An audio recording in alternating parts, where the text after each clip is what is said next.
तो आप सभी को स्वागत है मेरे इस वीडियो में। तो आज का जो टॉपिक हम सब पढ़ने वाले हैं वो संविधान के स्रोत के बारे में पढ़ने वाले हैं। इससे पहले वाले वीडियो में हमने देखे हैं कि संविधान सभा क्या होते हैं, ठीक है। इससे पहले वाला जो हम कॉन्स्टिट्यूशन का वीडियो चला रहे हैं उसमें संविधान सभा क्या होते हैं उसको पूरी तरीके से देख चुके हैं और आज देखने वाले हैं संविधान के स्रोत, ठीक है। तो चलते हैं अपने वीडियो पे।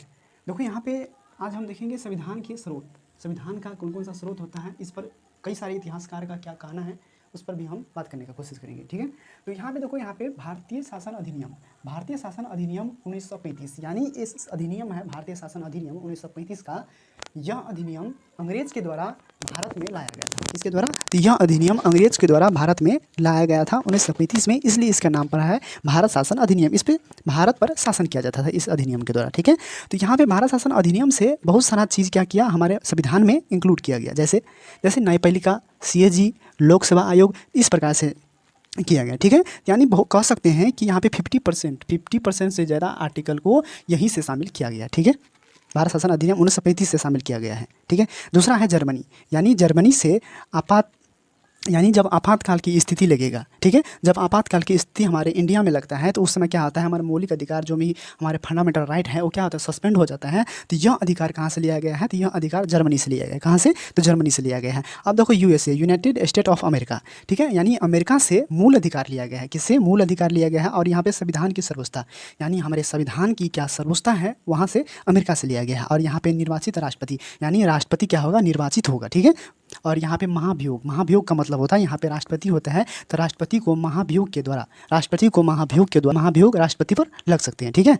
आप देखो यहाँ पे ब्रिटेन का बात करते हैं तो ब्रिटेन से क्या लिया गया है, तो संसदीय शासन व्यवस्था। तो संसदीय शासन व्यवस्था यानी संसद में किस प्रकार से शासन होगा, तो संसदीय शासन व्यवस्था कहाँ से लिया गया है, तो ब्रिटेन से लिया गया है। और संसदीय विशेषाधिकार, यानी संसद को किस किस प्रकार का विशेषाधिकार है यह भी कहाँ से लिया गया है, तो यहाँ पे ब्रिटेन से लिया गया है, ठीक है। संसदीय विशेषाधिकार का मतलब होता है कि संसद के पास कुछ ऐसे विशेषाधिकार होते हैं जो क्या होते हैं हमारे फंडामेंटल राइट में, हमारे मौलिक अधिकार में, हमारे संविधान में चेंज कर सकते हैं, ठीक है। आप देखो यहाँ पे विधि का शासन भी कहाँ से लिया गया है, तो विधि का शासन भी ब्रिटेन से लिया गया है। और एकल नागरिकता भी ब्रिटेन से लिया गया है। और मंत्रिमंडल व्यवस्था, यानी मंत्रिमंडल व्यवस्था भी ब्रिटेन से लिया गया है, ठीक है।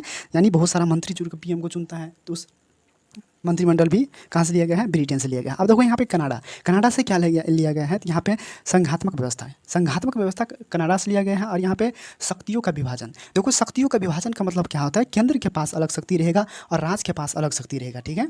राज्य के पास अलग शक्ति रहेगा और यहाँ पे केंद्र के पास अलग शक्ति रहेगा। तो यहाँ पे शक्ति का विभाजन कहाँ से लिया गया है, तो यहाँ पे कनाडा से शक्ति का विभाजन लिया गया है। और यहाँ पे अवशिष्ट शक्तियाँ केंद्र के पास रहेगा। और अवशिष्ट शक्तियाँ क्या होती हैं, जैसे कुछ शक्तियाँ, जो भी शक्तियाँ हैं किसके पास है, राज्य के पास है। और यहाँ पे जो शक्तियाँ हैं कुछ शक्तियाँ केंद्र के पास है, ठीक है। ये हो गया केंद्र के पास, और ये हो गया राज्य, यानी कुछ शक्तियाँ किसके पास है, केंद्र के पास है, कुछ शक्तियाँ राज्य के पास है। शक्ति का पृथक्करण हो गया। और यहाँ पे जो भी चीज़ बच गया है इसको क्या बोलते हैं, अवशिष्ट शक्ति, ठीक है। यानी इस अवशिष्ट विषय पर कौन शासन करेगा, तो इस पर केंद्र शासन करेगा, ठीक है।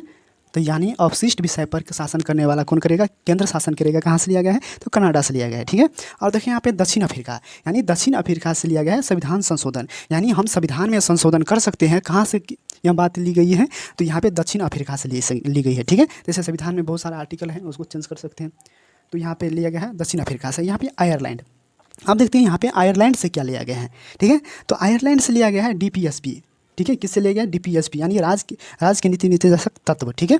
DPSP कहाँ से लिया गया है, तो यहाँ पे आयरलैंड से लिया गया है। और राज्यसभा में मनोनीत, यानी राज्यसभा में जो भी सदस्य मनोनीत होते हैं कहाँ से लिया गया है, यहाँ पे कैसे होते हैं, तो यहाँ पे आयरलैंड से लिया गया, ठीक है। आप बात करते हैं फ्रांस का, ठीक है। तो फ्रांस से आप सब बहुत ही परिचित हो गए इस शब्द से, कौन सा, समानता, स्वतंत्रता, बंधुत्व और यहाँ पे गणतंत्र। यानी समानता, स्वतंत्रता, बंधुत्व और गणतंत्र जो भी शब्द लिया गया है कहाँ से लिया गया है, तो यहाँ पे फ्रांस से लिया गया है, ठीक है। और यहाँ पे ऑस्ट्रेलिया का बात करते हैं तो ऑस्ट्रेलिया से क्या लिया गया है, तो यहाँ पे समवर्ती सूची, ठीक है, समवर्ती सूची। और जो भी सूची बच गया है अभी, तो वहाँ भारत शासन अधिनियम 1935 में ही ले लिया गया था, ठीक है। और यहाँ पे ऑस्ट्रेलिया से समवर्ती सूची लिया गया है, ठीक है। और संयुक्त अधिवेशन कहाँ से लिया गया है, तो संयुक्त अधिवेशन कहाँ से लिया गया है, तो यानी ऑस्ट्रेलिया से लिया गया है, ठीक है।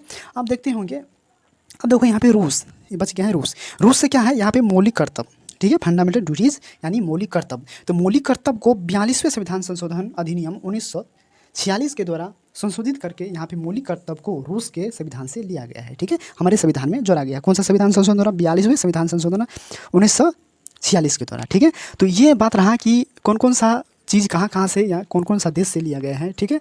अब देखो यहाँ पे बहुत सारा इतिहासकार का मानना है कि हमारे संविधान कहीं दूसरी देश से लिया गया कॉपी के समान है, यानी किसी दूसरे देश से उठा लिया गया है कोई भी चीज़ को। तो ऐसा बात नहीं है, हमारे संविधान में किसी देश से लिया गया है कोई भी चीज़, लेकिन उसे संशोधित करके उसे सही करके। तो ये नहीं बोल सकते कि हमारा संविधान कॉपीराइट संविधान है, ऐसे नहीं बोल सकते हैं, बल्कि यह हमारे विशेषता है कि कोई भी चीज़ से अच्छी चीज़ को कहीं दूसरा देश से, इस देश में अगर अच्छा चीज़ है तब इस देश से कुछ अच्छी चीज़ को लिया गया है, ठीक है। तो हमारे संविधान बहुत ही दुनिया में सबसे लचीला और कठोर पूर्वक संविधान है। हमारे संविधान लचीला भी है और कठोर भी है। लचीला क्यों है? क्योंकि संसद इसमें क्या कर सकते हैं? संशोधन कर सकते हैं। और कठोर क्या है कि संसद बहुत सारा विधेयक पास करके इस संविधान में बहुत नियम कानून बहुत विधेयक पास करके इसमें संशोधन कर सकते हैं, इसलिए इसे कह सकते हैं कि कठोर, ठीक है। तो मिलते हैं नेक्स्ट वीडियो में। तो आप सबका वीडियो अच्छा लगे तो लाइक कमेंट और अपने दोस्तों को शेयर करिएगा और चैनल को सब्सक्राइब जरूर करिएगा। नमस्ते।